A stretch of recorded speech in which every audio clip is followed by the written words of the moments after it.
Everyone, if I could just get your attention, we'll start the session shortly. If everyone could just grab their seats. Thank you. So my name is Kat Heinrich, Director of RawTech, and it's my pleasure to be hosting this session, moderating this session. I found out that I had the gig about 30 minutes ago, so apologies in advance if I'm not as organised as I would like to be. So today we're going to be talking about organics and FOGO. This is a topic that's really close to my heart, and I see there's a really big opportunity for the sector to move forward in this space. So we've got a range of different speakers who's going to offer different perspectives. We're going to hear first from Amanda Kane, who I'll introduce shortly, who's going to share that overarching policy perspective. We've then got two FOGO processors who's going to give some nuances about the processing technologies. And then we're going to move to more of a discussion around some of the policy and the behaviour change opportunities. So without further ado, I'd like to introduce our first speaker, Amanda Kane. I've known Amanda for, must be 5 or 6 years now. She's an absolute champion in the FOGO and food organics sector. She manages the New South Wales EPA, Environment Protection Authority's organics programs, and her team are currently working on the design and delivery of new programs to really help facilitate food waste recycling. So would you join me in thanking Amanda and welcoming her to the stage?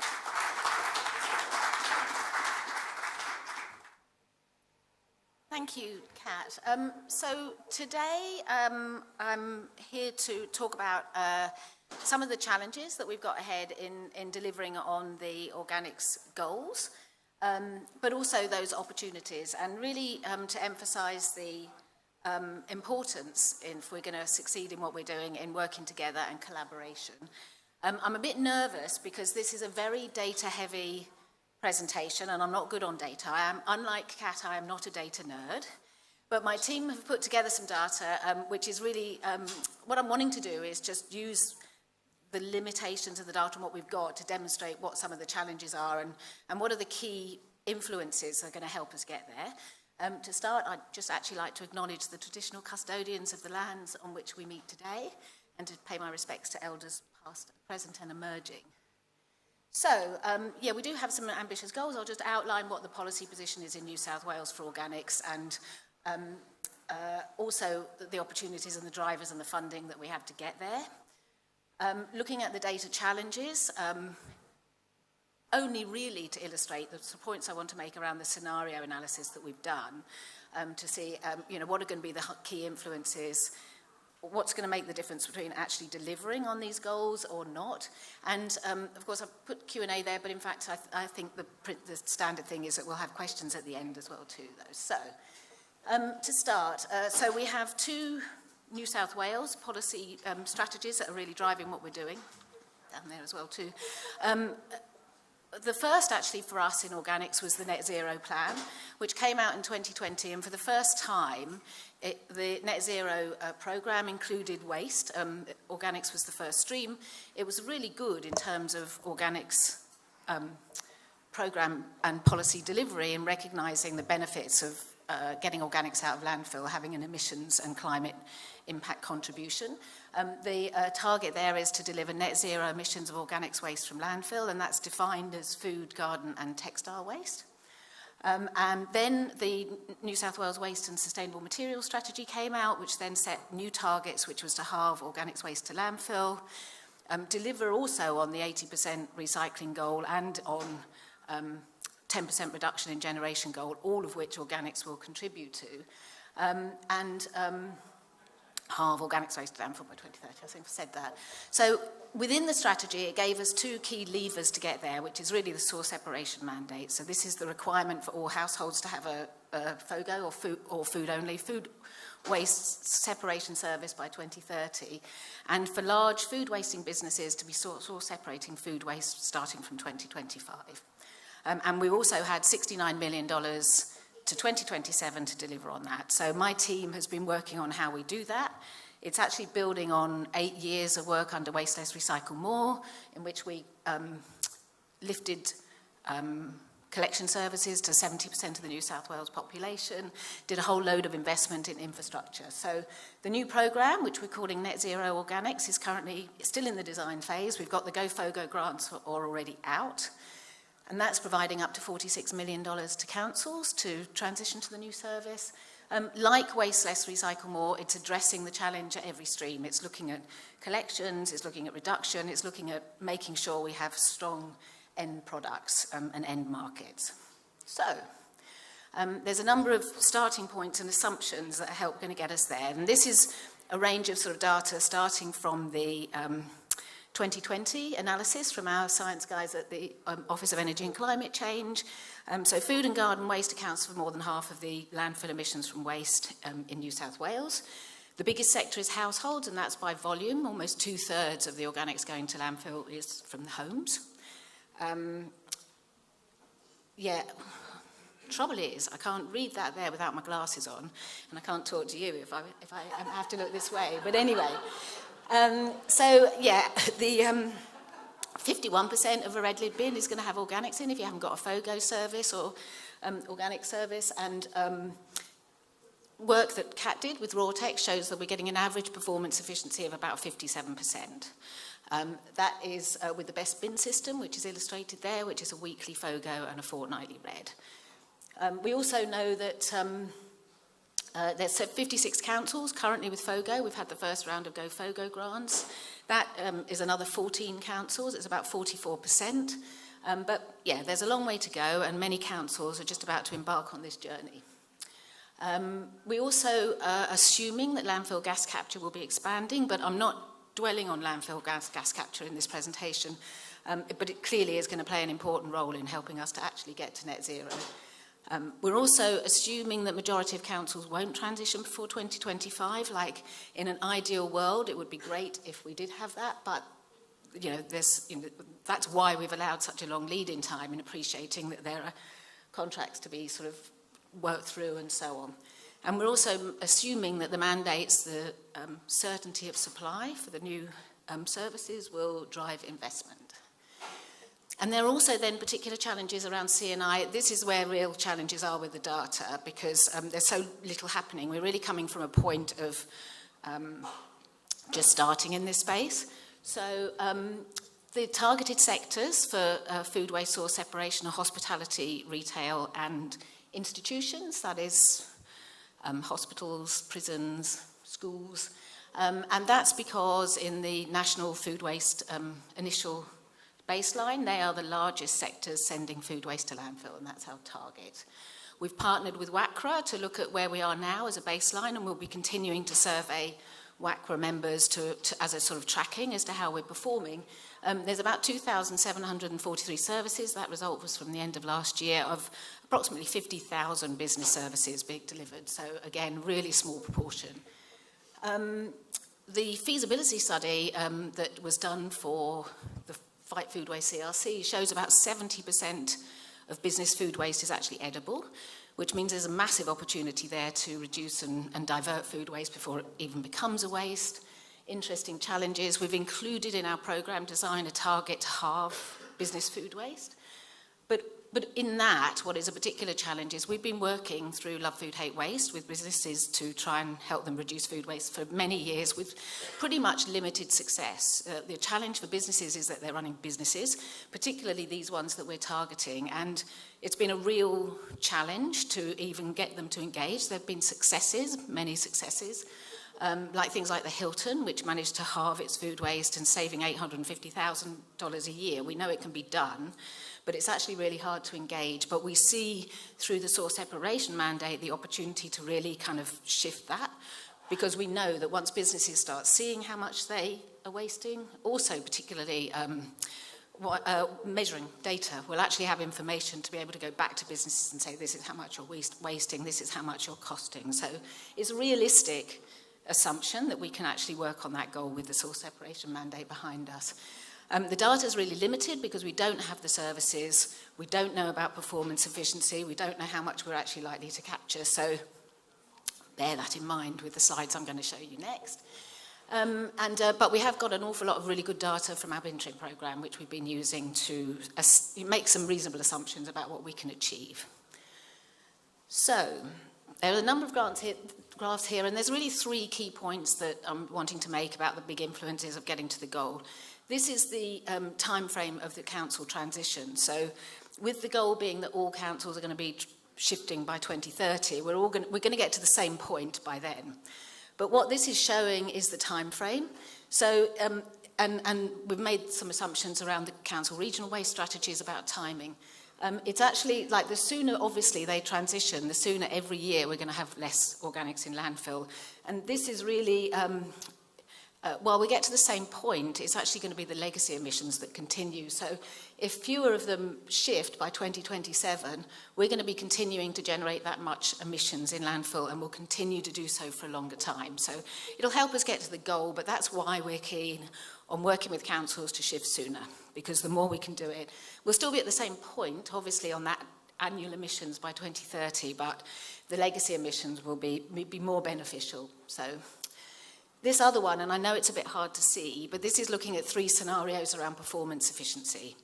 So we've set a target for the new programme and for FOGO for a 67% performance efficiency, which is ambitious, given that the average performance efficiency is currently 44% with no FOGO. But also that we know from our Running the Scrap Together programme that we managed to improve performance efficiency by 10%. So with good education, with best practice bin configuration, like in terms of fortnightly red, we could aim for a 67%. That's realistic. But if we do, we're still going to have 300, that's going to make a difference in, 300,000 tonnes of emissions coming out of landfill at that point. If we can get to a 75% performance efficiency, the other factor of that, of course, is multi-unit dwellings and the likelihood of the recovery there. But again, it just shows that we're really going to need to work to that. We're really going to have to do our best to actually get all of that food out of the red bin and into the green if we're going to reach the goal. Of course, super ambitious target is 85%. I actually do have a sneaky target of 99%, but that's like dream world. But it's a significant difference. I mean, the more that we can improve the performance efficiency, the more emissions we're going to reduce, and the closer we're going to get to our goal. So performance efficiency is a critical factor, and that, of course, is education. And as well as the importance of education in reducing contamination at the curbside, it's also about making sure that we capture all of the available food. And this is the third one here, is just on avoidance, and it's looking at business food waste avoidance. And it's kind of sort of obvious in a way. Like, if we do absolutely nothing with businesses, we're still going to have 1 million tonnes of CO2 of business food waste in landfill. If we halve that, then obviously that's half the amount, but we know that we can't halve that. We know we can't be working with businesses and just have them halve their food waste. There's a lot of obviously great work happening nationally, and we're going to be working really closely with the Fight Food Waste CRC and other organisations. If we get 50% of business organics, and that actually includes garden organics as well, and part of our programme, it will focus on food waste initially, but we'll be looking at garden organics towards 25, 26 for C&I. Then we'll do so much better. We could be down to less than 100,000 tonnes of business food waste emissions in landfill if we can halve the food waste and deliver an 80% recovery efficiency of that. And again, this is really sort of illustrating the importance of all of those elements coming together to actually deliver on that. And I see Paul there from Woolworths, and Woolworths is a really good example of what can be done. I mean, their targets for 2025, which is like 0 food waste to landfill, will be the type of factors that will mean that we can actually get there on this.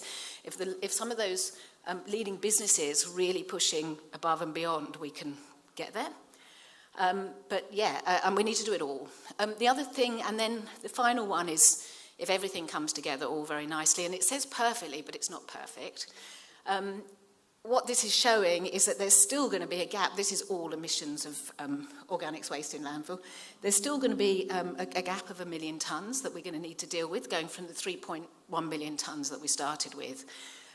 But if we manage to get an 85% performance efficiency in households, if we do halve business food waste as well as achieve that diversion goal, and the gap obviously will be working there with landfill gas capture and other opportunities. But in conclusion, the mandates alone are not going to deliver on the goal, and the EPA alone can't deliver on the goal. Like, our programs that we're designing, we're really wanting to make sure that we can target them well and have them to support both councils and businesses in achieving the goal, but we're going to need the businesses and the households themselves to do their bit. Education is critical. We're working on the new Scrap Together, Starting Scraps education campaign. We've done some social research on attitudes, and we're looking to deliver a sort of pilot that as a sort of best practice evidence-based education. There's some early sneak previews of some early thinking on here about your green bin just getting greener. But it's amazing, like the Go FOGO, there'll be 2 million households that will be introduced to a new service for the first time. This is a whole cohort that have never had a service like this, and we've got an opportunity to educate them from the beginning and educate them well, to use the service well, which is actually why I think some of those really ambitious goals are achievable, because it's never been done before, and it's a really amazing opportunity that we have. And also that collaboration, the theme of this conference, the thing that so much of us have been talking about, is actually going to be the thing that's going to work and get us there together. And yes, and I think the presentations that are coming next really kind of show how we can do that, and we can build on those opportunities to do this really, really well. And that's it. Thank you.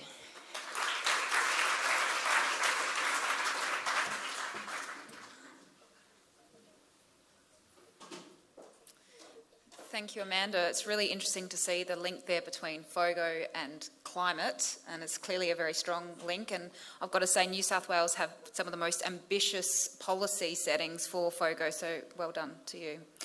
I'd like to introduce our next speaker, Jan Duebbelde. Jan is the National Organics Manager for REMONDIS Australia. He's part of the global REMONDIS group. He joined in 2006 and has had many operations and project management roles. Jan is really passionate, I'm told, about anaerobic digestion and composting, which I believe he's going to be talking about different processing options. So welcome, Jan.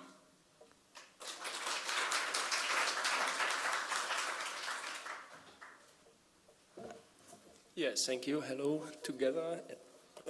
Today I want to talk about how to enable FOGO processing, some best practice examples and lessons learned. At first, who am I? Jan Duebbelde. I'm a National Organics Manager with REMONDIS in Australia. 15 years of experience in different roles, operationally and project management experience. Since 2.5 years here in Australia, so not a perfect English. Hopefully you can understand me, otherwise please blame the German education system. How to enable FOGO. So that's a big question. We have already a couple of good examples here in Australia, but in the end around FOGO we have very ambitious targets, just presented by Amanda here for New South Wales. Then I want to present a little bit of a case study from Germany around Bioabfall. That's more or less a FOGO equivalent in Germany, and the challenges we are facing here in Australia, as well as lessons learned, and in the end what is needed to go ahead to achieve all those targets and to have successful projects on the ground. The ambitious targets, we have seen a couple of them: half the volume to landfill, 80% resource recovery rate, organics bin for every household, increase material recovery. So we have seen the New South Wales targets, and there are different targets in all the states, federal government, as well as a couple of local councils has their own strategies and targets. So very different not really different ones, all pointing in the same directions, different timelines, but in the end comparable targets. And I come to the same conclusion: to achieve all those targets, we need a FOGO bin for each and every household. And that's obviously a big challenge, the infrastructure which is needed and so on. So a little bit of a case study and about the long history about Bioabfall in Germany. The first trial started already in 1985, introducing a separate FOGO collection, or Bioabfall collection, and obviously the establishment of the needed infrastructure. A big step in 2005. In Germany, a landfill ban was introduced, so no untreated waste to landfill. There was still the possibility to biological stabilize the waste before sending it to landfill, but that was a big step already into more separate collection and more infrastructure. Another big step in 2015, a mandatory separate collection. So that's what Amanda was talking about here for New South Wales in 2030. That will definitely be a next big step in that direction. In 2023 now, the status quo in Germany, 15.4 million tons of Bioabfall are collected and processed. That's an equivalent of roughly 190 kilogram per capita per annum. But still, with all these efforts, there's around 30% of organic waste still in the red bin in the end. So again, to achieve all those targets, probably all these efforts we have made in Germany still are not enough. But the result of all the steps was a constant increase of capacity over nearly 40 years to the point where we are at now. And that brings me to the challenge here for Australia. With ambitious targets, the processing infrastructure needs to be developed relatively fast. And some challenges with that is FOGO is not go. There's a difference in between. There's the food waste will bring probably higher odor potential material. It will deliver more contamination. Even with the best effort, I'm pretty sure there will be more contamination. We have higher moisture content and different composting characteristic. I don't want to step too deep into it, but just in different processing infrastructure is needed. For that, to achieve those, the increase of capacity, we can obviously develop new facilities. We have the possibility to expand existing facilities or upgrade the existing facilities. But advanced odor management is needed, most likely decontamination technology as picking station, picking lines, and in addition to that, probably even more advanced technology like automated systems with near-infrared or X-ray. Then we have the big opportunity, I would say, to implement optional energy recovery. So, anaerobic digestion can play a vital role in that, and with the setup of new facilities, it's a chance to introduce that kind of technology from the beginning on. And obviously, with all the new products in the market, the product marketing will be a challenge as well to find a home for all these products. As you can imagine, extensive investment is required to go ahead to set up this kind of equipment and technology and infrastructure. We are facing time-consuming approval and processing and planning procedures. I think that's easily 1.5 to 2 years at least to get an approval to build such a facility. And other challenge is uncertainty and volatile construction cost at the moment.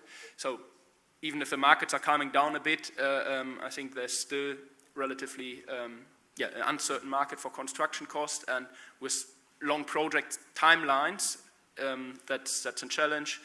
And a little bit a problem is unpredictable volume forecast. So if it is not clear how much volume you might have, it's hard to build the right facility.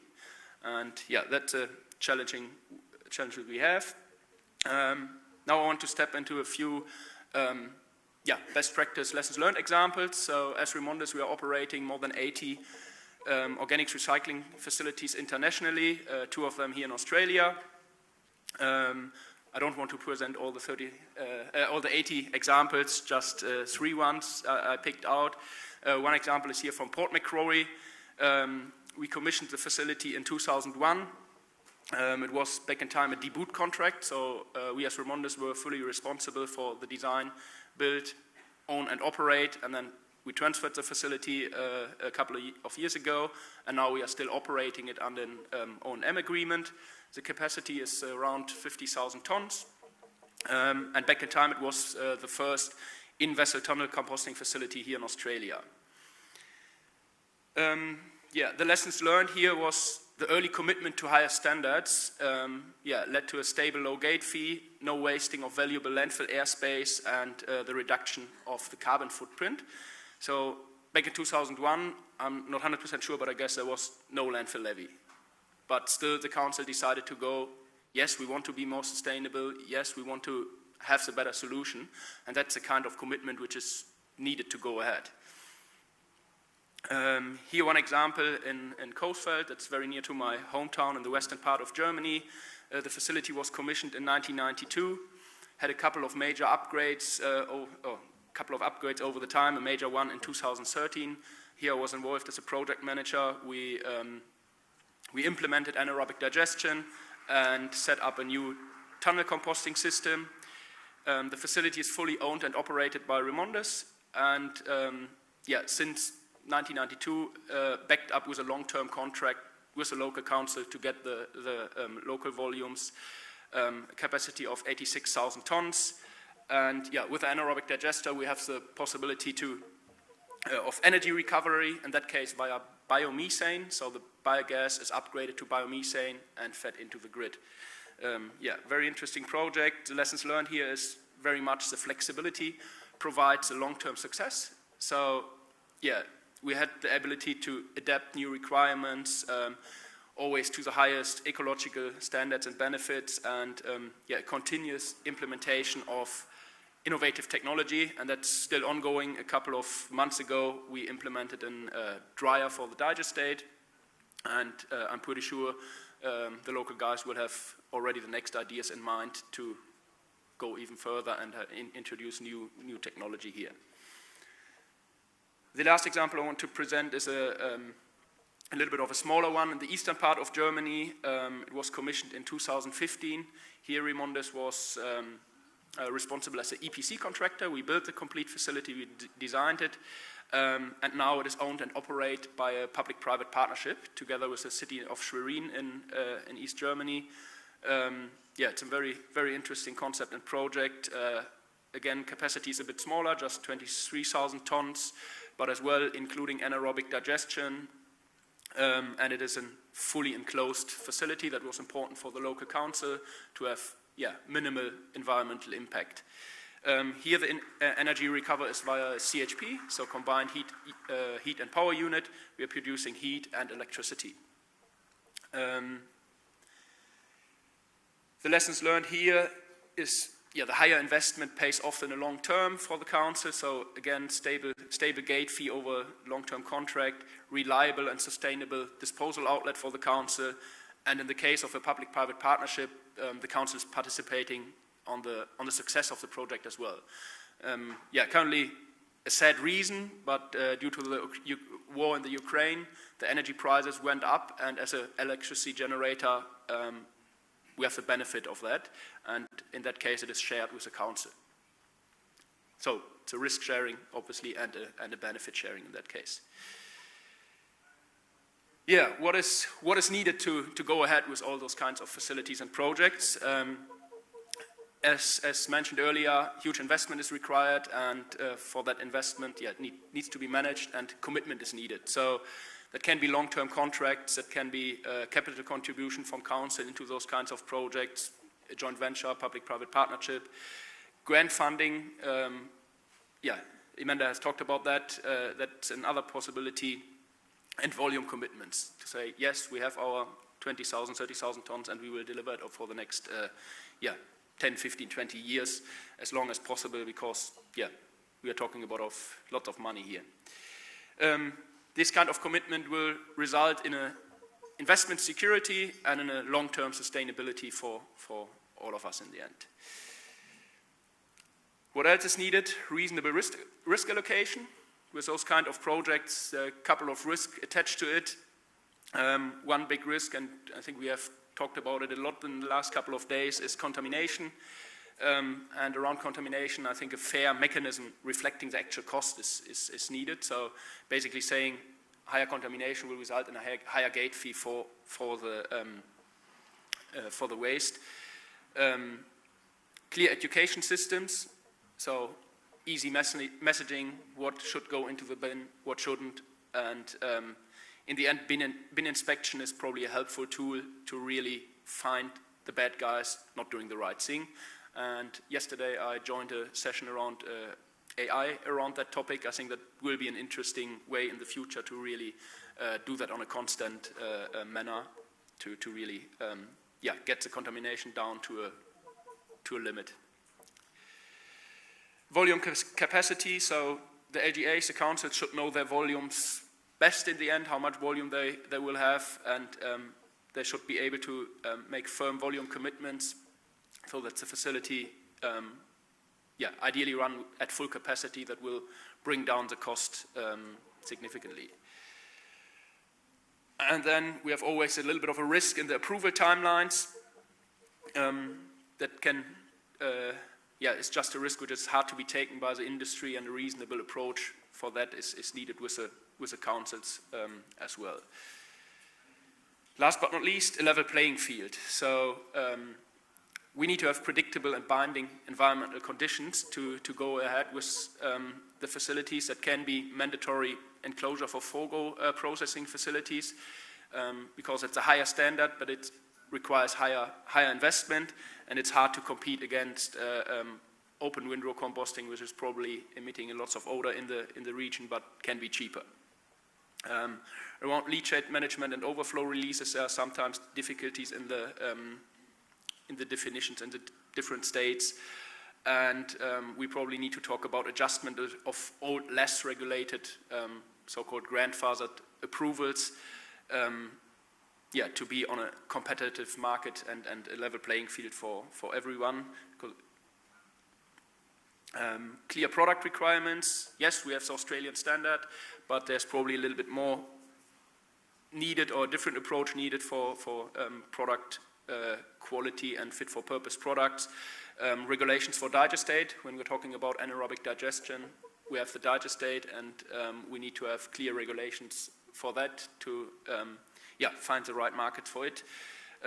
Products for agriculture use probably have different requirements to the landscaping material, and that's not 100% addressed, I would say.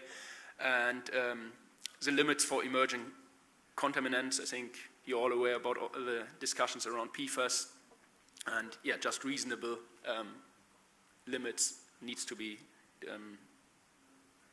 made in the end.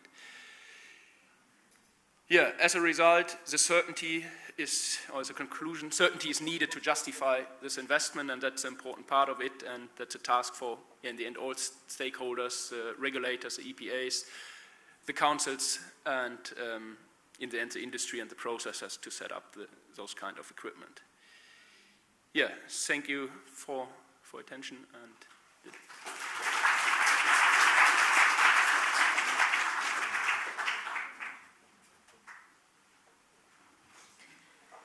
Okay, thank you very much, Jan, for those interesting insights from overseas. Look, there's a bit of a theme with you talking about FOGO. We talked about earlier, with Amanda was talking about reducing landfill greenhouse gas emissions.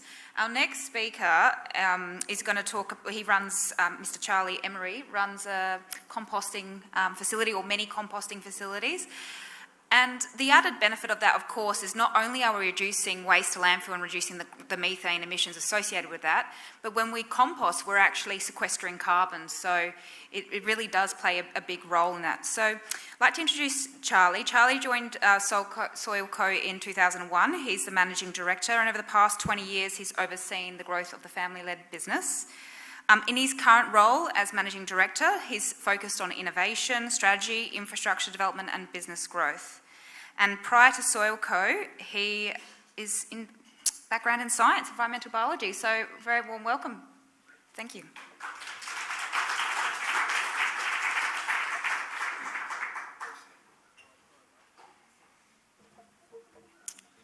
Thanks, Kat. So I'm here to obviously just follow on from the initial, introduction on the policy settings and the requirements for infrastructure, and just talk about some of the projects that we're currently working on and how they fit into the landscape of not only New South Wales but also in Queensland with some of the policy directions, and just discuss some of the lessons learned as well, similar to Jan. I'll give you a quick introduction to SOILCO, talk about, some of the modelling, and which I think these numbers are well known and well discussed, talk about some of the infrastructure plans and how we're progressing with those.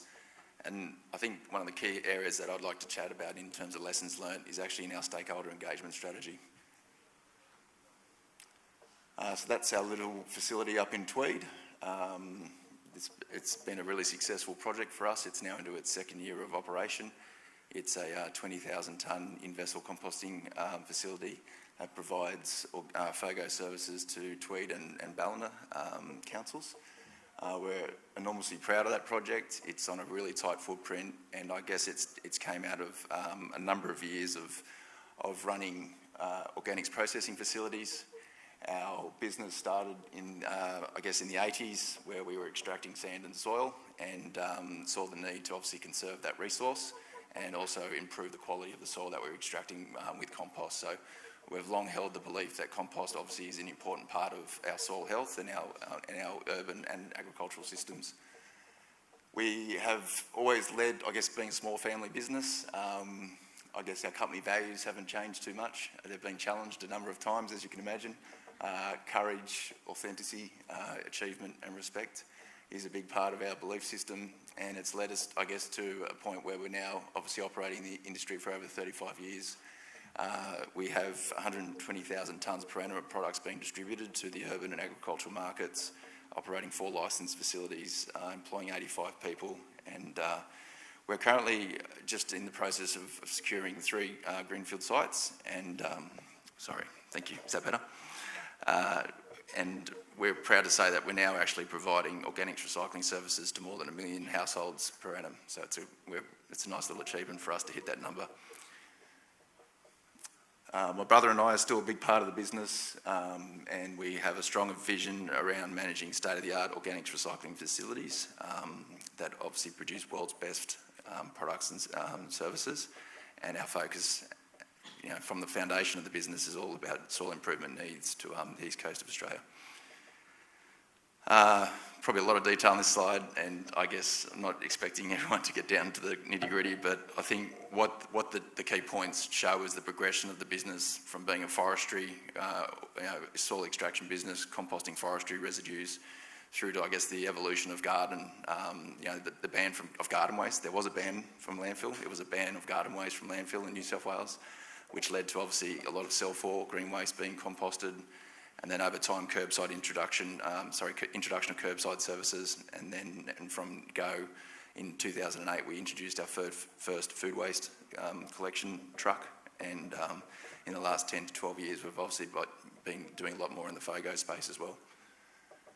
We recently looked at the opportunity for the FOGO space and the extreme amount of capital investment, as Jan suggested, to obviously provide the processing capacity to achieve some of the strategies.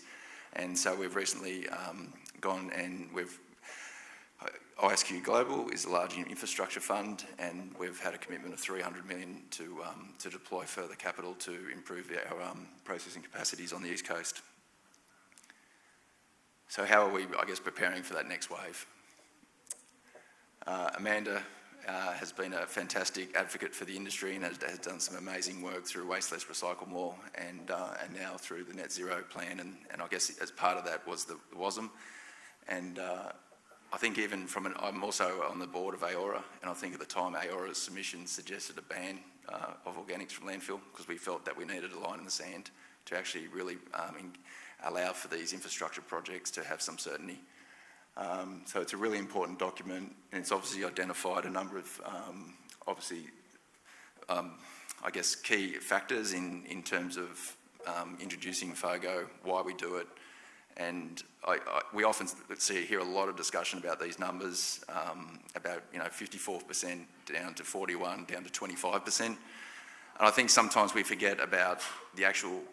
We're also reducing food waste. So not only are we taking food waste out of the bin, but we're actually reducing the generation of food waste at the household. And I think that's a really important factor, is that when a household person is actually looking at their caddy and they're seeing how much food they're actually generating each week, they may actually buy less and they may actually reduce food waste. And I think that's one of the key, philosophical things for me that is really important to this process, is sometimes we get so hung up on the numbers, we forget about, the overarching philosophy about what we're trying to achieve in diverting more food from landfill, reducing the wastage of food, diverting more from landfill, and then ultimately improving soil health by providing compost to soils. So some great numbers, but please don't forget about the reduction piece. It's a really important part of our story. So naturally, we've obviously identified some key assets that are required to deliver the strategy and some key numbers around the size of in-vessel and organics processing facilities. Ultimately, this number of 1 million tonnes by 2030 has been for the Greater Sydney area. That doesn't consider a lot of the regional success stories that we've already seen. There's a number of regional facilities such as ours at Tweed that are operating and have been operating between 5 and 10 years. The Port Macquarie in-vessel composting system has been operating now 20 years. Yeah, it's enormously successful. There is other states, and I'll just point to Southeast Queensland, probably not working at the same, I guess. The levy's only recently been introduced. The levy provides a lot of, dollars back to councils at the moment to allow them to prepare for the organics and potential introduction of FOGO. A lot of councils only have 2 bins still in Queensland, so it's quite different.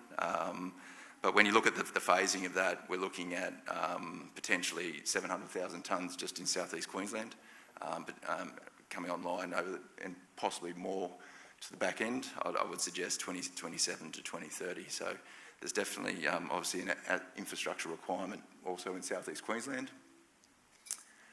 And I guess just to lead into that is, and please if I'm going too fast let me know, but I'm conscious of time. Our facilities. So the maroon is our operating facilities, and you can see they've been clustered. And I guess one of the opportunities that we see, and one of the important factors of these facilities, is to actually have a network of facilities, to be able to accept a diversity of feedstocks, to produce a range of products, to look at the different seasonal demand for your inbound materials and your outbound materials. It's really important that our assets are considered as part of a network of assets, and that may be within obviously business continuity planning for industry people. They're obviously looking at how they can do business continuity in terms of a major shutdown, and so there's coordination of different assets and infrastructure planning. And I guess as part of our strategy and our infrastructure network, we're quite conscious of that. And we're supporting, I guess, our original facility in Nowra, now with our facilities in Kembla Grange and our proposed facility in Badgerys Creek in Western Sydney. And likewise in southeast Queensland, we're supporting our original Tweed facility with facilities in Pinkenba and Bromelton. So we're creating a network of facilities that will work together and ensure that we can provide that business continuity and that, I guess, diversity in our incoming materials and our products that we're manufacturing for the different end users.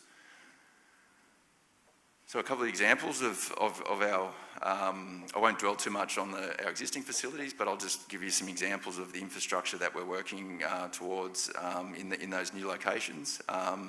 So Badgerys Creek is within the Western Sydney Aerotropolis. We're looking at an overall capacity of that facility of 220,000 tonnes per annum. Not all that's composting. There is a large element of transfer there as well. We acknowledge that there needs to be some material leaving Sydney, and not all material can be processed in Sydney, particularly given the cost of land.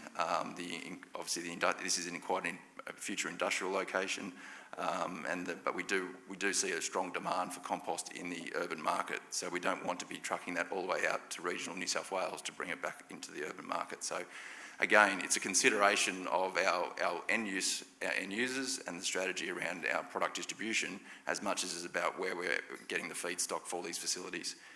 So and I guess in this particular project, what we're super excited about is that we have a scale that we can actually introduce anaerobic digestion, as Jan introduced in that previous conversation. What we don't have in Australia is strong market offtake for your electricity, strong prices for that green electricity. So it's been very difficult to get these sorts of projects up and running if you're relying on an offtake arrangement for that electricity. So at this scale, we can actually introduce AD, and we can use that energy on our own site. So we're actually behind the meter. And I'll give you a bit more example of that one in a second. The second site is Bromelton, out in southeast Queensland. It's 80 kilometres from Brisbane, similar distance from the Gold Coast. And it's probably more set up as per our original facility down in Nowra on the south coast of New South Wales. It's a large space. There's 100 hectares of industrial space, 60 hectares of transition precinct. It's within the state development area. It's been identified as a bioenergy precinct. There's the inland rail, it goes through this area. There's a number of other waste industry players, if you want to. We see ourselves as a manufacturer, but there's other industries that are looking at being out in this location as the entire Bromelton SDA gets developed. Again, large scale, but in this instance, given the nature of the infrastructure that's currently in Queensland, we're looking at an overarching approval that allows phased development. So we may commence with open windrow green waste composting, with a master plan that can go then to, as food waste comes online. We saw those timelines for Queensland, potentially 8 years away.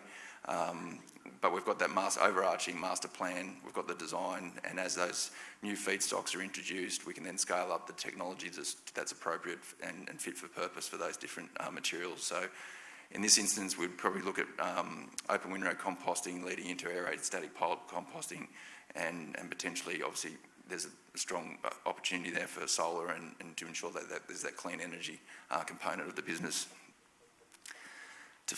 Obviously, with a site, you need transfer. You need to be able to collect the material. With a site that's 80 kilometres from the larger urban areas, we need to ensure that we can actually collect this material.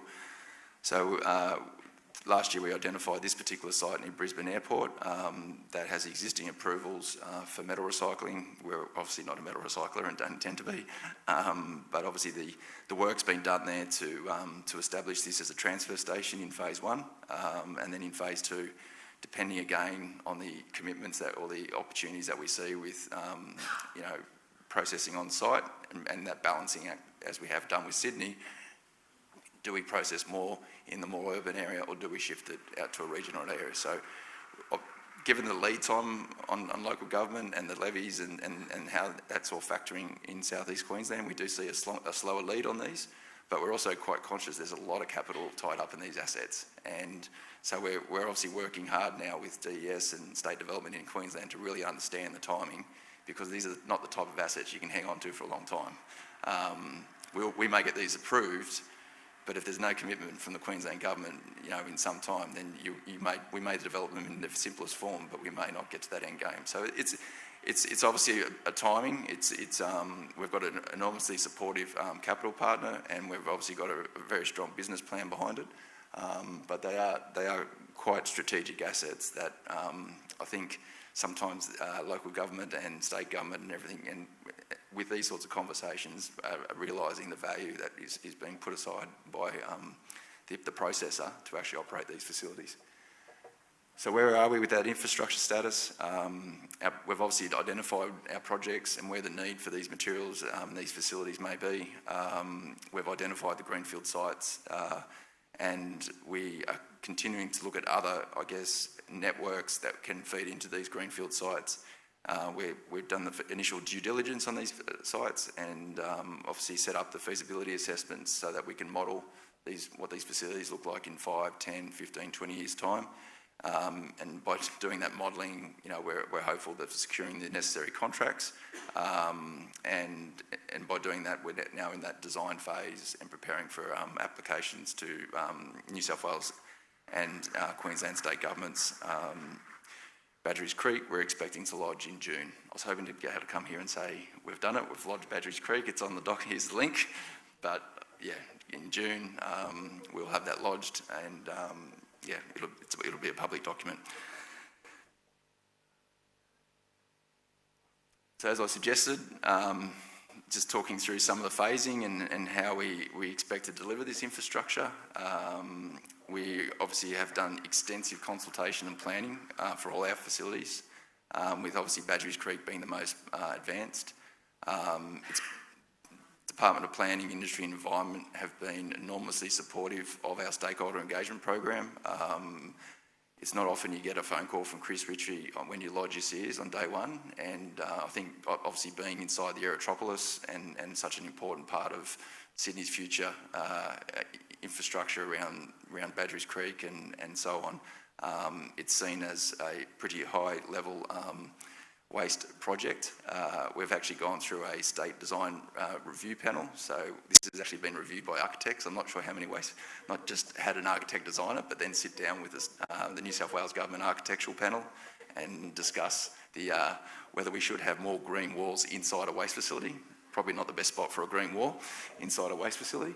But yes, so it's been an interesting process, but certainly a really valuable process, because I think the level of detail and design that's gone into this facility before we even launch is quite, I guess from our history, it's more than we've ever done, which you'd expect. We're designing this site for 30 years down the track when there's Sydney's newest airport operating around us.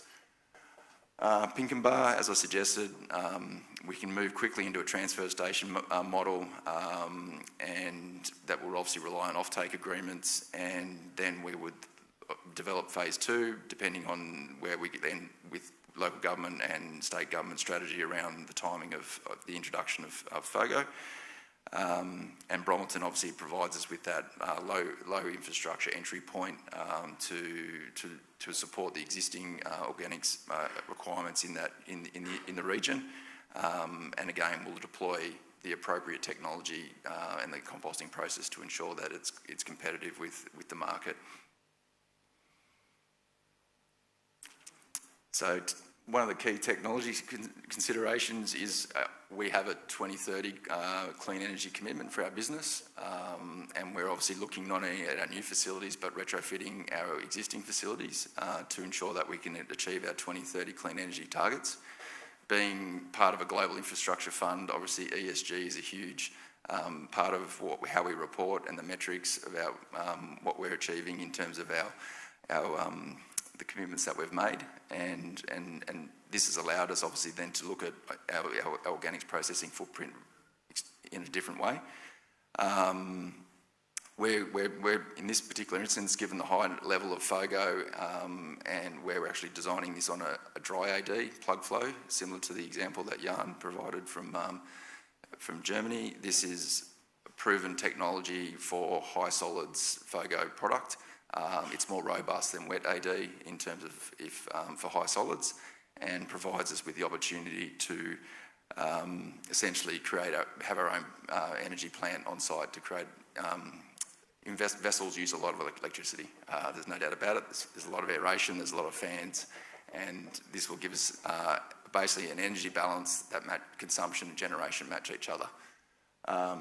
We'll still obviously deploy our in-vessel composting technology, and through a phase 1 and phase 3 composting process. I'm not sure if I can get the pointer working, but receival haul, pre-sort. We've been a business that's always been focused on pre-sort, and even at this scale, it does get a lot trickier, pre-sort, because of the scale of products coming through the facility. Some products will then go straight off to transfer to other regional facilities, and then a range of products will stay on site to go through the AD or direct to the phase 1 composting, and then the digestate coming out of the AD then gets blended because of plug flow, so it's continuous. You can then continuously bleed the digestate through into your composting process. So you obviously can't have too much digestate compared to compost because that your mass balance and your parameters around your composting won't meet. But we also want to balance out the energy requirements for the facility. So there's a lot of design and thought gone into how they balance each other out. And obviously then there's the post-processing, the level of infrastructure at this scale. You can then get into optical sorting, near-infrared, wind sifting, which is quite different to our smaller facilities where you're quite reliant on manual pre- and post-sort. That's what the inside of a plug flow digester looks like. They're a serious piece of kit. That's a person standing at the end of it. And they allow the product to move from front to back continuously. And the agitator is essentially just moving the solids and ensuring that, and then the pressure is actually pushing. So the agitator is not moving the solids through. It's actually, the product through. It's actually just making sure that the solids are continuously going up to the top and going around. And then the hydrostatic pressure is pushing the material through. and we're capturing the gas off the top. I'm conscious of time. A big part of, I guess, even that process is contamination management, and in that process, obviously the materials will still move through and still be able to be put through the composting process and removed. We obviously see that as a huge cost. And example of Badgerys Creek, when you're talking at 200,000, yes, $12 million. 200,000 tonne per annum facility, $12 million just in your, that is the screening plant post, and that's not the overall capex is about 100 million. So when you look at just this scale of plant and this scale of screening and decontamination, it's 10% of your commitment is in your pre-sort and your post-sort. If we look at Tweed, which is our small 20,000 tonne facility, the cost of just sorting and removing, we're about 1.5 to 2% contamination at the moment. We're producing everything we receive, we produce a product. We are spending about $20 to $25 a tonne on our inbound tonne on contamination management. So, but we can produce products, and we can produce products that are compliant and fit for purpose for the markets. Some products have high value, some products have low value, but the investment in contamination management is huge, both to develop a facility at this scale, but then the ongoing OPEX to actually manage it. And as Tweed's quite, a lot of that cost is in people, whereas a lot of this cost will be in capital and maintenance and ensuring that pieces of kit go to do actually what they're designed to do. So the big lesson learned for us over all this is stakeholder engagement, and I know we've heard it a lot. And I guess for us, what a big part of the last 12 months, and I'm looking forward to coming back next year and showing you some of the results of the work we've been doing. But with these infrastructure projects, we've gone out to communities and we've talked to communities about their understanding about what goes in their green bin. And we've also spoke to communities that we're processing and have been processing their green bin for 5, 10, 15 years. In the communities that we actually provide compost back to, and a fantastic example is Canterbury Bankstown, and my good friend Margot's here. Over 50% of that community in Canterbury Bankstown knew what happens to their green bin. In some of our other communities where we've been processing their green bin, and they've had probably some of the longest green bins in New South Wales, it was below 30%. So the connection of compost with your community is so important to actually being able to manage contamination, because they really need to know what you're doing. They look out the window, they see a truck with a collection business's name on the side.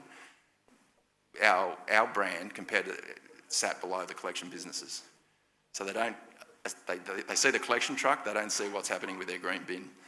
Our brand thankfully sat quite well with the other organics processing businesses, but it sat behind the collection businesses. So the connection between what is actually happening with the bin, being able to have a conversation with contamination management, stakeholder engagement is a part for state government, the council, the processor. It's something that we all have to work together.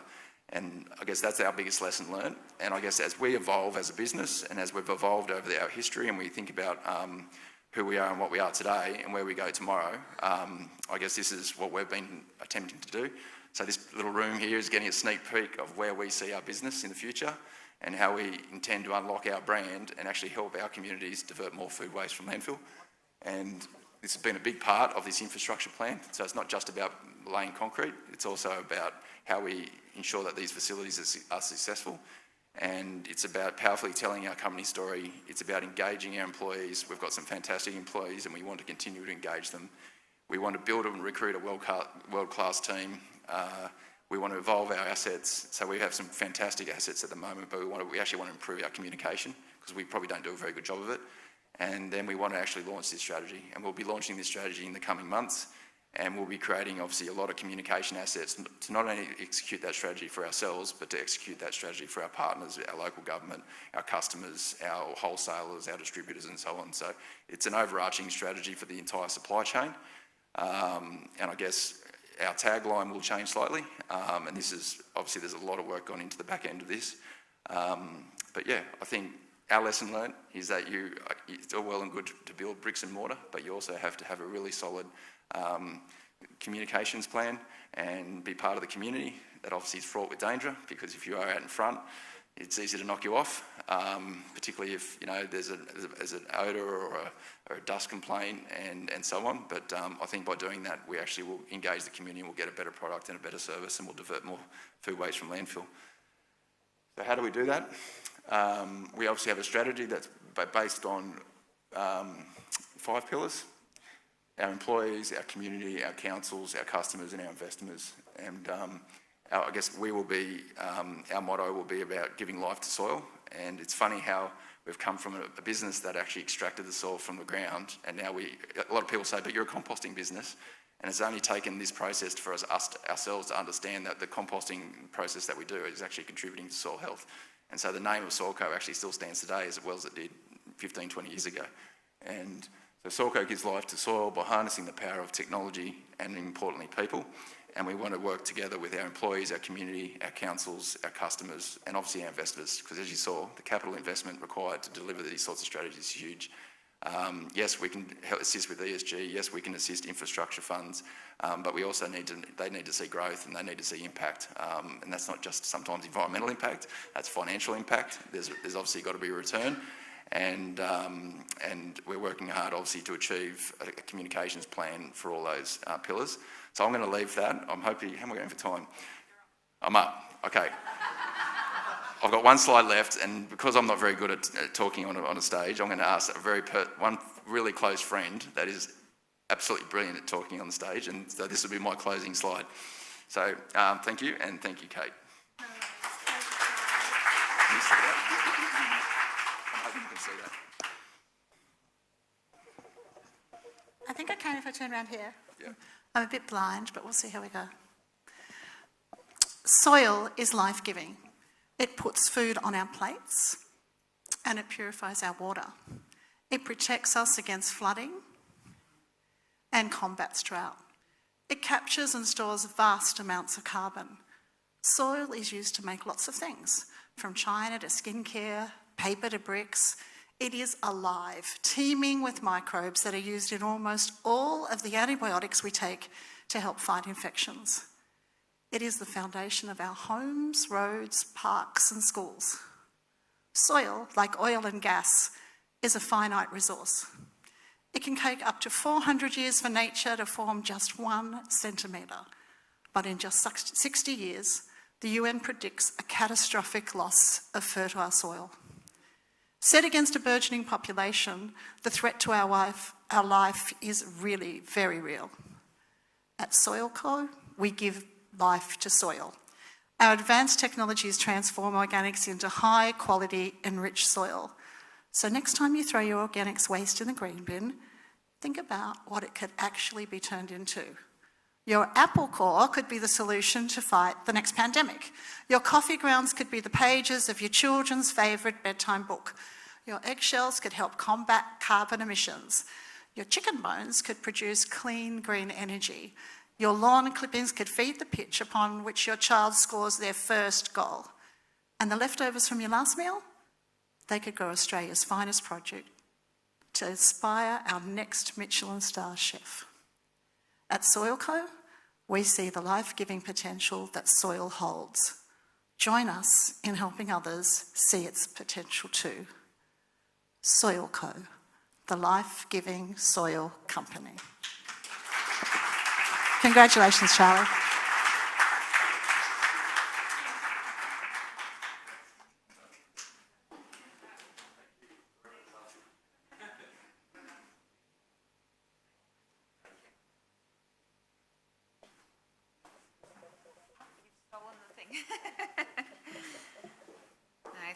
Thank you very much, Charlie, and thank you, Kate. That was really beautiful. This is really important to always reflect on why we're doing this. So that was, really great presentation. Okay, I'd like to introduce our next speaker, or should I say speakers, because I've been told that it's going to be a dynamic duo this afternoon. So we have Professor Sarah Wheeler, who's a Professor of Water Economics with the School of Economics and Public Policy at the University of Adelaide. She's a past President of the Australasian Agricultural and Resource Economics Society and a Fellow of the Academy of Social Sciences in Australia.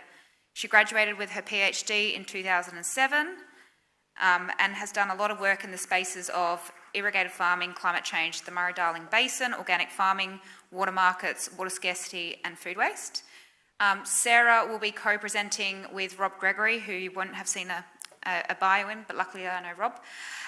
Rob is the General Manager of East Waste. East Waste is a subsidiary of about 6 or 7 now?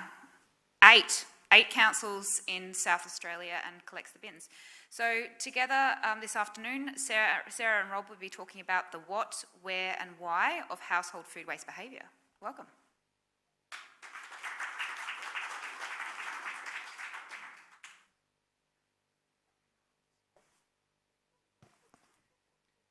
Okay, everyone hear me good? Yeah, thank you, Kat. Hello all. So today we're going to basically give a snapshot of a project that we've been working on for the last 3 to 4 years. It literally just wrapped up and we had a number of different outputs on it. And, you know, it's very difficult to basically go into a whole heap of detail on everything we did. So today is just going to be a snapshot of some of the key messages of some of the key outputs. So if anyone wants more detail, please get in touch with me and Rob afterwards and we can send you the detailed reports. So we all know what the issues are with food waste. This conference has had a lot of talk about that. But one of the things, especially when you're dealing with household change, is how do we get households to change their behaviour? You know, first of all, we have to really understand, you know, what is their food waste behaviour? What's the spread of different behaviour across different households? How does different social demographics, etc., come into play? And, you know, what are really policies and programs we can put in place to change people's behaviour? As an economist, you know, economics is known as the dismal science, and you know, we often can be somewhat questionable about educational campaigns in terms of, well, we'll just tell people what to do and they'll do it. And this project basically tries to get at more at the different policies and programs we can put in place to change behaviour. And this project was conducted in Adelaide. And specifically our partners, I have to mention, were East Waste, Green Industry South Australia and RawTech, and Kat was a very helpful participant from RawTech in helping us do this project. So the 4 key project outputs that we're going to talk about today is our bin-by-bin audit results that were conducted in the city of Burnside across a number of different suburbs, where we basically tried to audit all the bins. We had all 3 bins of 175 households across a number of different suburbs. We then tried to link and understand exactly who the households were of the bin audits that we conducted. So we'll talk about some of the key results there. And we also did an online survey of trying to understand people's preferences for different policies. So the policies might be anything from education campaigns to putting more penalties in place for contamination, for changing the structure of bin collection. And finally, I'll show you some modelling results. So I think Kat described herself as a data nerd this morning, and I'd probably be almost described as a triple data nerd. And I'm going to show you some modelling results of how we've tried to model over time the implementation of different policies and how has it actually changed food waste and recycling behaviour. So I'm going to hand over to Rob. He's going to talk us through the bin audit results.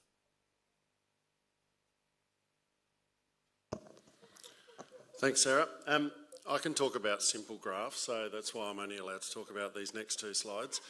But there's a lot of data that I think we can talk about with the bin-by-bin audit, and I guess some of it's not overly surprising, but I think it's more around what are we going to do with that and what should we do with that going forward. So really interestingly, when we looked at the distribution of the food waste efficiency, so what food is being correctly recycled, almost half the population are undertaking no food recycling at all. This is in South Australia, where we've got a really healthy and strong organics industry. We've had or Burnside itself, has had the opportunity to do FOGO recycling for over 10 years. There's been an enormous amount of education go out in that time, yet we've got half the population that are doing no food recycling at all. So I think for those that are looking at introducing FOGO systems, it's mindful of being of this. In hindsight, there's ways and means that we could have improved it from the start, but getting the uptake, getting that behaviour change in the household is really critical. Education alone won't do it. I'm a big advocate that education is important for the base, but when it comes to behaviour change, it just does not stack up. You've got to do something different, and these results show it. They've had the infrastructure, they've had access to compost bags, they've had access to the education, yet from a food perspective, we've still got 50% of the population not engaged in it whatsoever. On the positive side, at the other end, we've got almost 25% that are recycling over 80% of their food. So there's some people, there's some champions, and part of this project was trying to understand who those people are and how can we leverage off them, what can we learn from them, what are they doing that we can engage in other people. One of the other interesting stats was the amount of food waste generated. So we often look at the averages across, but when we look at individual households, you can see a marked variance. Some of that's got to do with the population demographics, and this aligns a little bit with the population demographics in terms of how many people are living in a household. But again, reflective of the systems and so forth that you set up, you need to consider how you do that. From a contamination perspective, and it was really interesting hearing Charlie talk about the $25 a tonne that it costs them from contamination.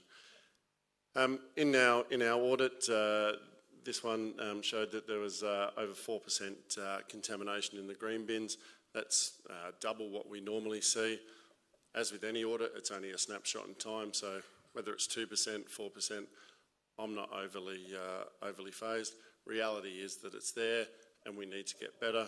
As most of you will understand in this room, the key contaminant in organics is soft plastics. The weight of soft plastics versus the weight of a green bin, quite significant. So how do we change that up? And again, our education would show, this slide would show that from an education perspective, people get it. 83% less than 0.5% contamination in their bin. So they get it, they're doing the right thing. At the other end, we've got close to 9% that are contaminating between 10 to 100%. And right at the top end, we've got a significant amount contaminating. We've got the expertise, we've got the onboard systems that allow us to identify who those people are, but we're not going to get to them through education. These people are people who are blatantly contaminating their bins, and from a council's perspective, this is where the stick mentality needs to come in a whole lot more, and we need to look at either fining people taking their bins away, but that's where there's a reluctance from council, certainly in Adelaide, to undertake those measures. But if we can get rid of those top two bars on the right-hand side, it's going to have a significant benefit to the industry, the products, and hopefully reduce the gate fees. And that's the really critical thing that needs to be looked at as part of any system. It's great to have the education, it's great to have the carrots, but what's the stick? Because you're not going to get everyone engaged in the system. As I said, that's the simple stuff. So I've got to exit now, and back to Sarah.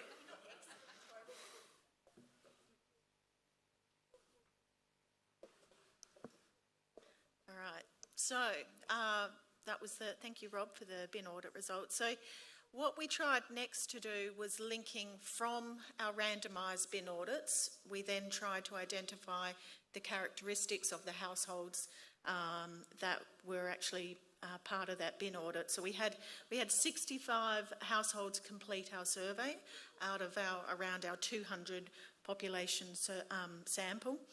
And, you know, some of the key results, so what we know, and this is not that much different from other studies that have been done on food waste, but the households that had better food waste separation efficiency, so the households that were doing much, much better on food waste, we found certain locations, certain suburbs were a factor.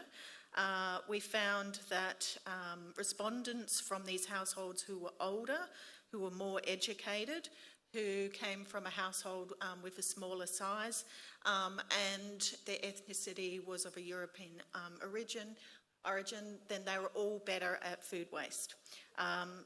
Households of an Asian ethnicity did far worse on food waste than other households. We also know when we looked at their attitudes towards food-related behaviours and personal attitudes to food waste, again, no surprises here. People who planned their food shopping a lot more, had more, cared more about food waste, cared more about the environment. All those factors also drove how well the household actually performed in having better food waste separation efficiency. So there was no huge findings there, but there was enough findings if there was to be a detailed targeting campaign or education campaign. There are a number of important insights that came out, especially relating to the households that did really badly and also did badly in contamination. So the next thing I want to talk about is, this was towards the end of our project, so the start of the project is all about understanding food waste behaviour of households in Adelaide, and this towards the end of the project, it's kind of looking forward, you know, trying to understand from households and respondents themselves, what do they think for different policies that could be put in place, what do they think that would actually change how they manage their food waste within the household. So we did, it's kind of known as an online experiment in terms of presenting a number of different scenarios to a household and saying, how would you change your household food waste behaviour as a response? So the policies we looked at were pricing, for example, start charging by the weight of the landfill bin, but you don't charge for pickup of recycling and organics bins. Penalties, identifying the households who were very bad contaminators, both of recycling and food waste, and start enforcing penalties a lot more. Changing the bin collection frequency, you know, moving organics to weekly pickup and landfill back to a fortnightly, and education campaigns, large-scale education campaigns. So we tried to assess on lots of different aspects. So the graph is showing 5 different aspects of how people can respond in terms of, you know, do they think a certain policy is effective? Do they think it's fair? Do they think it's acceptable or feasible, etc.? So we tried to rate a policy on lots of different levels. The little bar graphs basically highlight how people are responding. And the key messages really here, again, there's a lot of detail behind this, but people rated effectiveness and fairness as 2 of the most important criteria in influencing any overall views towards their food waste policy. They thought pricing, if you start implementing pricing, they thought that would actually be the most effective measure in changing their food waste behaviour, but they thought that was the least fair option. So in a way, they think, yes, pricing is one way of really changing their behaviour, but there would be huge resistance probably within the community if that was to be a policy put in place. Education, on the other hand, it was rated by people as the least effective, but also it was considered to be one of the most fair. So when we kind of considered all these different factors of, you know, what's considered fair, what's considered effective, overall, our recommendation from this research, that probably the most efficient policy to put in place that would also be the most acceptable and considered fair would be changing bin collection times. That in terms of, like I said, going from a weekly pickup of the landfill bin back to a fortnightly, and bringing organics back to a weekly campaign. So that was from looking at all these different perspectives of how people rate policies, that was considered the most realistic option in the short term that councils could implement, and then in the medium to the long term start looking much more at penalties and even consider pricing. So that's some of our recommendations for that. Another stream of work, this is actually getting all the data, all the bin level data and all the different councils that East Waste operated. You know, they have over 8 councils within Adelaide that they've collected from, and we had data from the 2000s onwards. It almost is like a perfect natural experiment, because all these councils have different ways that they've addressed food waste over time. They had education campaigns being introduced in some time periods. They had different food waste allowed in the green organics bin at different time. Councils introduced kitchen caddies at different times. So all this, when you model it and try to say, okay, what has actually been what's been the impact on landfill volumes from introducing either kitchen caddies or implementing education campaigns, etc. You can kind of model that to say what's actually been the impact. What we actually found is that the diversion rate away from landfill was increased after food waste caddies and diversion systems were implemented, saving the council's reduced landfill costs of at least $4 million. Of course, that $4 million doesn't include the reduced carbon emissions, the reduced lost value of food, etc. So it's a very conservative estimate of the value of those policies that were implemented. On the other hand, education, food recycling campaigns, etc., within our modelling we found absolutely no impact on them having any effect on diversion rates whatsoever. So that was one of the key findings from when we model food waste policies on landfill volumes in Adelaide. So just to summarise, some of the key results from this WWW Household Food Waste Behavioural Project. We know that there is a difference between households' actual food waste behaviour and what they say they do, though the two are correlated. As the bin audit results highlighted, there is a vast difference between households who are doing the right thing and households who are doing nothing. Education is really shown to have very little impact, and we really, if we want to change household food waste behaviour, we need a carrot and stick approach. We can't just rely on education campaigns, we have to think about other ways that we're going to change behaviour. And like I said, bringing in penalties and different pricing systems, changing structural collection, etc., are all options that have to be considered. It's not that education is not important. Education is fundamental. If you're putting penalties, etc., in place or pricing in place, you have to have an education campaign at the same time to bring the public along. But just education campaigns alone are not going to change behaviour by themselves. So I'll leave it there, and thank you.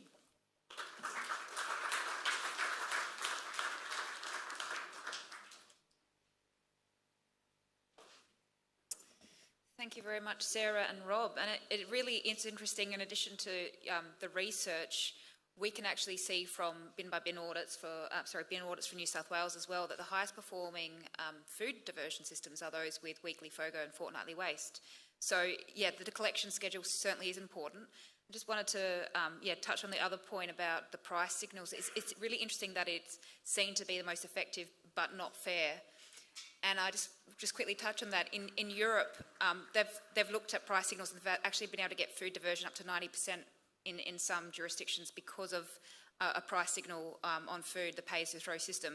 But it's actually pitched very differently. It's seen as a more fair system, depending on where you are.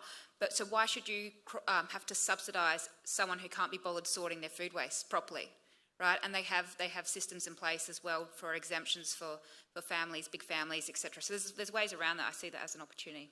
Sorry, I couldn't help myself. So I'd like to introduce our next speaker, Mr. David Roberts. He's the Environment Manager for Willoughby Council. David has worked in the environment sector for 26 years. He has worked for private industry, federal, state and local governments.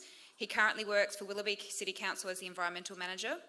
And in this role, he's responsible for resource recovery, sustainability, bushland management, resilience and environmental education.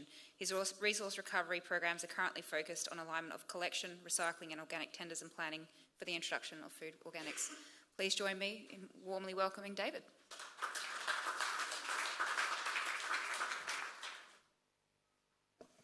Thank you, Kat. There's a rule with presenting, never to start with an apology, but I apologise last night for my dancing. That was terrible. Yes, I'm David Roberts from Willoughby City Council, but I'm not representing Willoughby at the moment. I've been asked to represent the Northern Sydney Regional Organisation of Councils and the Alliance for the Disposal Contract. So really that's just a grouping of councils on the northern side of Sydney. The study that was undertaken was the Food Organics Research Project, which was finalised in 2002. The purpose was to fill in evidence gaps on the availability and challenges of separating food organics in Metro Sydney in different dwelling types. And we'll go through those. This was to establish a sound basis for planning waste management of food organics. So what was the structure of the project? Well, it was a 14-week trial run across 5 council areas. There were 8 contractors and consultants that were engaged through the process. It was EPA funded, just shy of $1 million. There were around 2,400 residences that were engaged. There were 8 trial areas with a diversity of housing types and demographics. There was extensive physical audits undertaken, communication and engagement programs, of course, and robust methodology was used. So, what did we find out? Well, we were looking for how much food goes into the food bin, how much food remains in the red bin, a comparison of the two, how much food in the food bin is contaminated and unusable for composting. How does demographic variations, we've talked about that a little bit this morning, affect food segregation? What do householders think about the trial service? What are the costs of the extra service? And what is the percentage of collected food that results in compost? The key here is also, how did the amount of compost from food organics compare with the usable processed material from red bin waste? And I'll go into that. That's our business as usual, our mixed waste, compared to the trial period with FOGO. Okay, so the suburbs and household types. It's really about household types that we broke it down to. Yes, there were multiple suburbs and we needed to do that to ensure that we had a broad range of demographics, or at least for that area.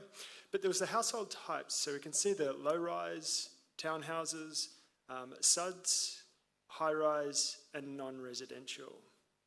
So they're all FO. It's only the SUDs that we broke up to have a look at FO and FOGO. So communication and engagement. Of course, we start with the Inform package, websites, a range of material, social media to get out into the community with our message. Track and share, so this is really about tracking the information that's coming back, whether it's through call centres or through the websites that we used. Results and feedback, this is what I'll talk about a little bit more later around the survey and the results of the survey, and how we tracked also feedback from the community or managers of multi-unit dwellings, and we collated that information. And then closing the loop, and that was important, to take all those learnings and deliver it back to the community and say, this is how the trial went. So we'll talk about that as well. So where did we get data from? Well, the weekly weighbridge captured weight of all loads of garbage and food organics, so those two streams. We had contamination report coming in regularly. We did an audit, so we'll go into that, but that was a 2-week physical audit of those different household types. The audit was probably some of the best data that we could use to extrapolate the information that we'll talk about later. Resident calls and emails were documented. As I said, it wasn't just the surveys, it was how do we document all the flow of all those conversations that we're having out there in the community. Council feedback from visits to trial areas, so council officers and managers were very engaged in the process throughout. As I said, we undertook a resident survey. It was an incentivised survey, so I think we got around a 24% response rate, which is not bad for this and certainly significant. Cost assessment, so we really wanted to break down all the different costs associated with FOGO, FO and to a component FOGO. We wanted to look at not only what was the cost of collection, but what was the cost of staffing this? What was the cost of education? What was the cost of the caddies and the collateral material? Site meetings at organic processing facilities. It's important to talk to people such as Charlie to understand what's happening. In this case, it was a site out at Forbes. And this is some of the data that was coming in. So we can see here from those lengthy audits, food collection including contaminated, so all food collection in the food bins by kilogram. We're looking at SUDs, the most effective, the food only in SUDs. And we also looked at, as I said before, high-rise townhouses and low-rise, which weren't as effective. We looked at what was in the bin, so this was through the audit process. We looked at the contamination types, and you can see the one that jumps out here again is low-rise. And I think you're going to get a little bit of theme as we move through here. So really what we can see here over the 14-week period, what the types of contamination were. And then we're going to break down into the 2-week audit. So the 14-week, this one here was really about over the period, what the Weybridge contamination reports were showing. But this is where we break down into a very detailed 2-week physical audit. And we can see here the contamination, again, starting there in the blue, with the single unit dwellings, houses, very low contamination. And on the other end of the scale, there's the pattern, low rise. Low rise may be a question later, so I'll jump in now.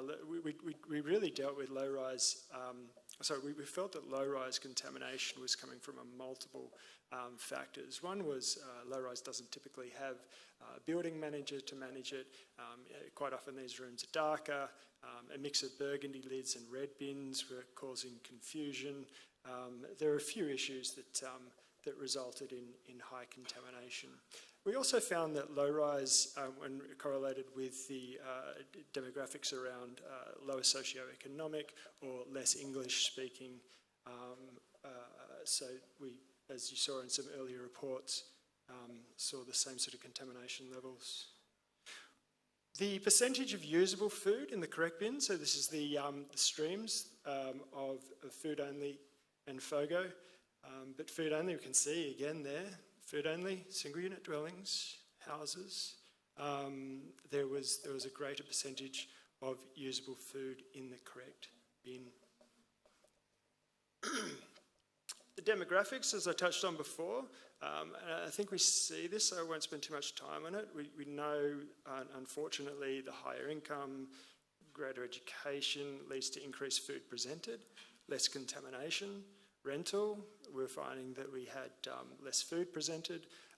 English as a second language, less food presented, greater contamination. And we did tailor a lot of our education program on the run as this information came in. We tailored that, our education program, changing languages to the correct groups and the like.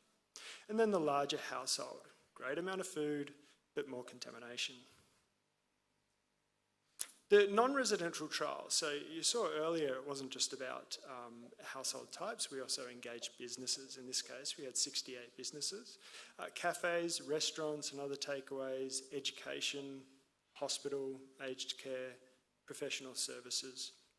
And there were some challenges with that participation, largely around, well, first of all, there were some great volumes that came out of these areas, up to 20 kilograms per week from our businesses, and that's the average. The cafes and restaurants, they use the bin with more regularity, and they're very satisfied with the service. So it's important to take that positive feedback. The restaurants and cafes and schools were more likely to have food collected materials. So they really engaged. They were more likely to use this as a regular service. And we can see the schools especially, that you could tell they had an internal education program running. Contamination was lowest in schools because of that, but also bakeries and cafes.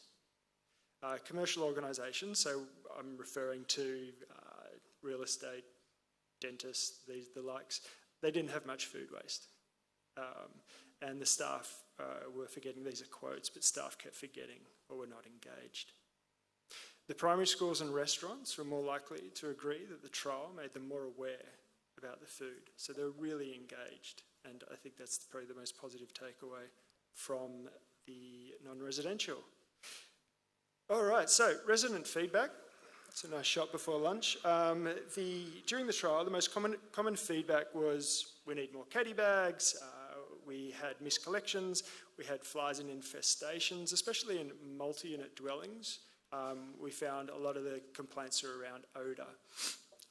And we actually spent quite a considerable amount of money, which we didn't expect to put out, around cleansing of bins and cleansing of chutes in high-rise. I'm not sure if anyone knows the Chatswoods and the St Leonards of the world, but these are quite high-rise buildings with long bin chutes. Residents also gave great feedback about improvement, how we could improve.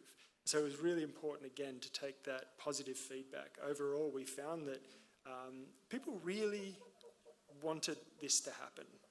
They're very engaged, they're very positive.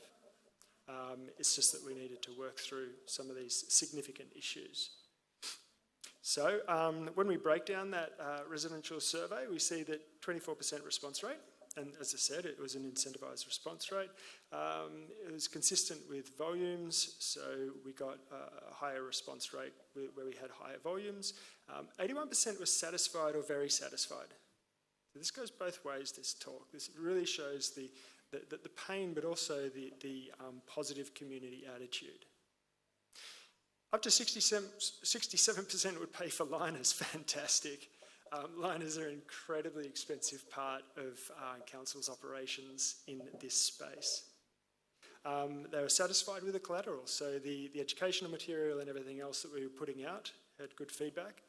50% in the surveys claimed that they put all food in the caddy. But of course our audits showed that was not actually the case. So the positivity was a little bit ahead of what was actually happening out there. Those that had home composting, so there's a lot of North Shore homes here, large gardens, composting facilities. That was one of the reasons for non-participation, as well as little food waste. Some of the households, they're also in the inverse to that home. There are a lot of very small units with professionals that eat out a lot. And apartments, consistently talking about the odour issues, so that's something we had to maintain through the process. This is just a quick look at business as usual. So where are we as an alliance? As an alliance of councils in the northern Sydney, we currently send our waste materials, our red bin materials, out to Veolia and produce this WOO product, this Woodlawn Organic Output. So on the left there is the 1 tonne of waste, and on the right is, based on the trial results that we ran, the equivalent tonne. So what we're seeing here essentially is that 1 tonne going through our current system has a 300 kilogram recovery. 1 tonne going through based on the trial results has 175 kilo recovery. And then we have to look at the energy output also from the Woodlawn facility, which produces a gas and therefore electricity. The key findings were that it was complex to introduce, like everyone introducing a system like this. Food organics volumes and usable fraction does vary according to the share of dwelling types and demography. And there are additional impediments in the multi-unit dwellings, especially the low-rise, which was more of a surprise. There are more complex, it's more complex than just giving out caddies and liners, and it's a long engagement in the education, which we've reflected on in some earlier talks. There was significant contamination, and we do need to consider as we talked about, the costs of contamination for our processes and ultimately for our community. Where we did deal with a low proficiency in English, we saw lower food presentation and high contamination. But conversely, there was a very positive attitude. So out of the residents that were participating, they were really engaged with the process and they really wanted the best outcome. We are putting forward a case for an opt-in, and I can talk to that later.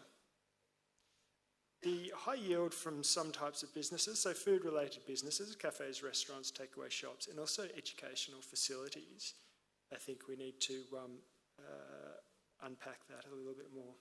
So what comes out of that? Well, based on the study, if I was to press the button, the go button, tomorrow, I would go food only, in houses, generally a larger household type, or over to retail food businesses and educational institutions. Next steps, where are we off to? Well, NSROC, who I'm representing today, NSROC councils are committed, and I make this very clear, our councils are committed to recovery from mixed waste. We do have hesitations on FO and FOGO service because we are asking our residents to undertake more work at a greater cost.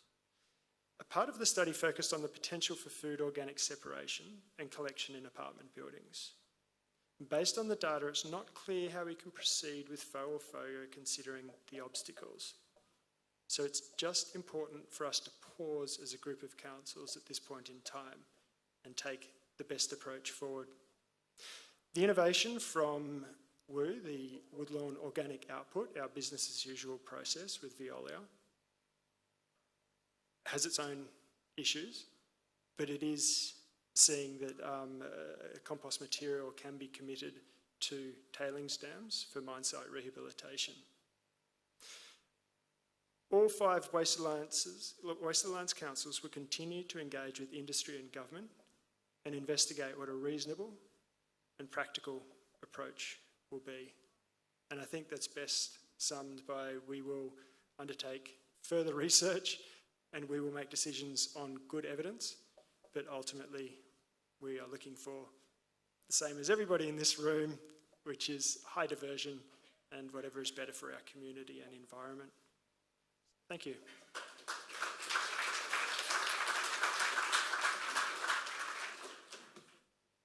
Thanks, Pat. Okay, I know we're standing between you and lunch. We have about 3 minutes. I'd like to invite the panellists very quickly just up to the stage, the speakers up to the stage, if you wouldn't mind. Thank you. So, okay, did we have any burning questions from the audience? No one's brave enough to put their hand up, or everyone's thinking about lunch? We have one at the back there. Okay, yes. I'm going to struggle to remember the name of the council. I think it might have been Burnside, where you were looking at contamination rates. Was that single unit dwellings or multi-unit dwellings, or a combo? Yeah, it was single use dwellings it was, yes. In the trial we had, remind me Kat, so the teams went down the street and they avoided units and they avoided multi-unit dwellings, and then they randomised selection of households across a number of different suburbs. Thank you. Any other questions? Oh, we have a gentleman at the back there, thank you. You mentioned pricing and, trying to get the contamination down. Did you look at specifics in terms of what the penalties might look like and what the pricing mechanisms might actually look like, or was it just a general consideration? It was literally, when you're doing these online experiments, it was basically a hypothetical scenario. So talking people through, and it was basically giving, okay, this is the current situation in Adelaide at the moment. What if we went to a scenario, and so if it was the penalties one, we talked them through it. We didn't specify actual dollar value penalties, we just said significant penalties would be imposed for households that would be identified as ongoing contaminators. I think that was the wording used. And same for pricing, we just said, well, this has been, pricing schemes have been implemented around the world. We would proposing to implement increased pricing of landfill bin here based on volume. But again, we didn't say a level because that would have triggered a whole number of other things. So people were basically on their gut. Do they like the idea? Nobody likes the idea of being charged for pricing. But apart from the fact, I should say for Kat, the people who were very good at food waste separation efficiency, they actually really did like the idea of pricing. I believe we have Tiana at the back there. Thanks, Kat. In the city of Holdfast Bay, they had an opt-in trial followed by an opt-out trial, and the opt-out brings in many more people because the activity is you have to say you don't want it. And I just wondered, for those in the panel who've been looking at these things, have you considered opt-out versus the references to opt-in? Anyone want to answer that one? So,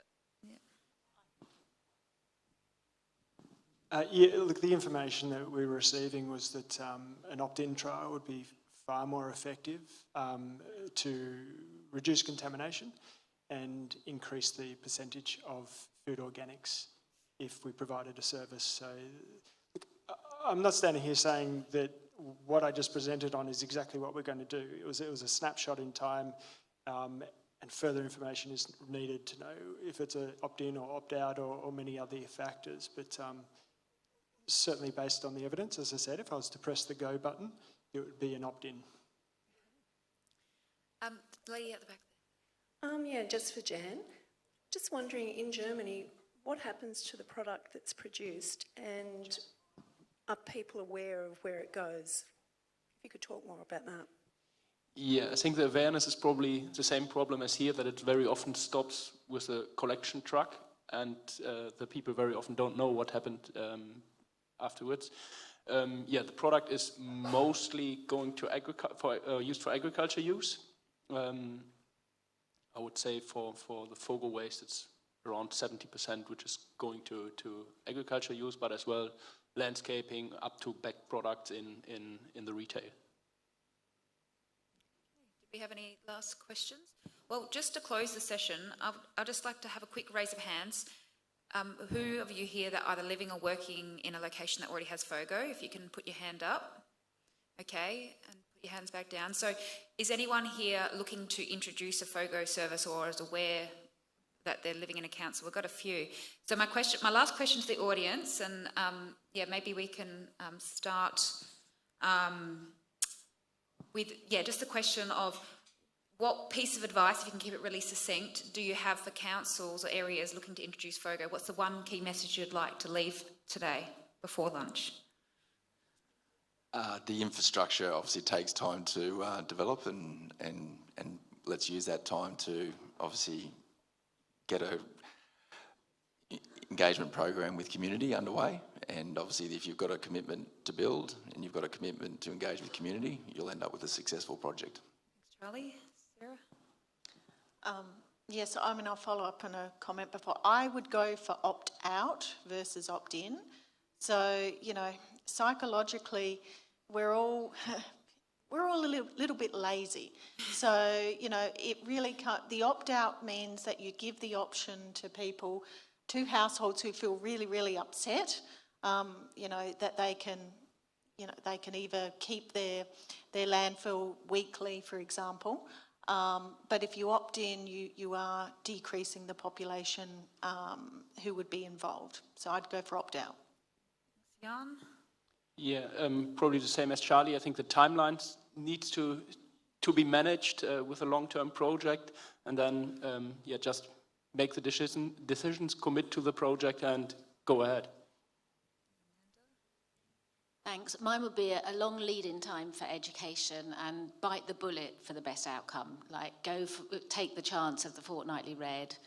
You're introducing a change, make that change work best for the outcomes that we want, which is zero emissions from landfill and action on climate change. Last word, David. Well, as I represent the councils, I'll just say that I'll take all that on board. Thank you. And let everyone go to lunch. Please join me in thanking our panellists.